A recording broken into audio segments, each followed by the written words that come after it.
Welcome to Spotlight on Motivation. I'm LaShanda McEwen. Joining us today is motivational speaker Jonathan Jones with Jonathan Jones Speaks. Jones is a Richland graduate and attended the University of Texas at Tyler. Mr. Jones, could you please let us know what degree you pursued and how you got started in your business? Well, first here at Richland, the great Richland College, I first pursued my associates when I wanted to focus on psychology. And then finishing up, I went out to the University of Texas at Tyler, and that's where I got my bachelor's in psychology. Okay. So how did you become a motivational speaker with a degree in psychology? Well, we all know psychology, it's a study focused on the mind and focused on how individuals think and things of that nature.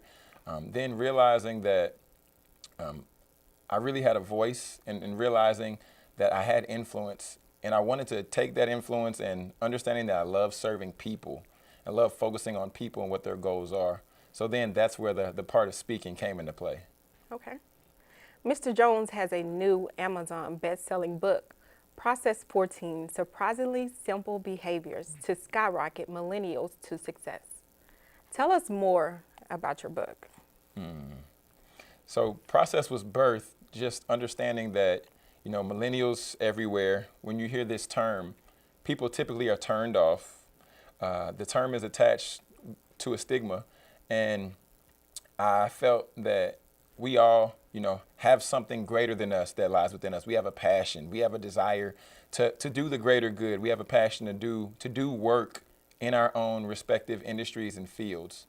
So I wrote Process to be a foundation for individuals who not only just want to be an entrepreneur, but individuals who want to be a better human being, a better citizen, somebody who realizes that they have influence and that they can make an impact. So I wrote Process to be that fuel, to charge that individual to move forward.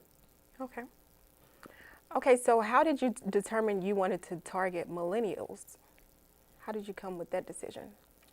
Well, millennials are my generation, and I know that there is so much value in the millennial generation because I'm connected with many individuals who I've seen have just groundbreaking ideas, individuals who have a heart, and individuals who are creating movements that are going global. And I really wanted to hone in on the millennials because I feel the millennials sometimes are treated as a stepchild, for lack of better words. So I wanted to focus on my generation. I wanted to pour back. And as I move forward in my movement, serving other people, I wanted to bring them with me. That's great. Okay, so what research did you do to prepare yourself as an entrepreneur? Well, it's funny because, they always say that life is the best teacher. Experience is the best teacher. So just throughout my experiences, working various jobs, I've worked jobs from delivering phone books to tossing boxes off the back of FedEx trucks, and as well as being a program manager for a nonprofit. So doing those things, as well as in these jobs, I had various CEOs I work with, so I would be able to sit down with them and pull from their experience and pull and listen to their wisdom. And then, of course, outside of that, then the great World Wide Web, which I began to do a little bit more research, seeing what everybody else was saying about millennials, seeing what Pew Research and different sites like that were saying about millennials. And I said, you know what, I think this is the way to go. Okay. So since millennials are your audience, how do you connect with them? How do you bring this book into their lives?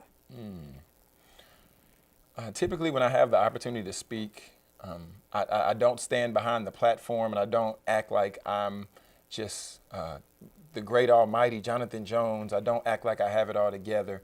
Honestly, when I do speak on my platform, I go Facebook Live every Tuesday. I do something called Transparent Tuesday. And there I pull stories of failures. I pull stories of when I was hurt. I pull stories of when I was in an emotional place. And that way, I show people my scars. And then by showing them the scars, then one thing we know about, when we've been wounded or when we've been hurt, we have a scar because we've healed in that area. But that scar reminds us of where we once were. So showing them my scars and showing them that I made it through and so can they. So I just want to continue to inspire them with my failures. Okay. Okay. Now, is it anything else you would like to share with millennials? The millennials that are out there that might feel like they're not appreciated, or the millennials out there who might feel that, they're not bringing value into the world, I would just want to challenge them to just take some time and figure out what that passion is. Ask your 5 closest friends or individuals to you. Figure out what they say you're great at. Figure out what they say is your gifting. And then I want you to do some self-reflection in your own time and then say, there might be some truth to this. And then do the research and then put in the work, like we were talking about earlier. Put in the work. Mm-hmm. You can't expect to reap a reward without planting the seed, without watering the seed, without cultivating it. You can't get a harvest unless you do those things, unless you go through the process. So put in the work and then harvest your seed. For those interested in purchasing Mr. Jones' book, please visit jonathanjonesspeaks.com. Now that wraps things up for the edition of Spotlight On. Thank you, Jonathan, for joining us today. And I'm LaShanda McEwen. You guys tune in next time.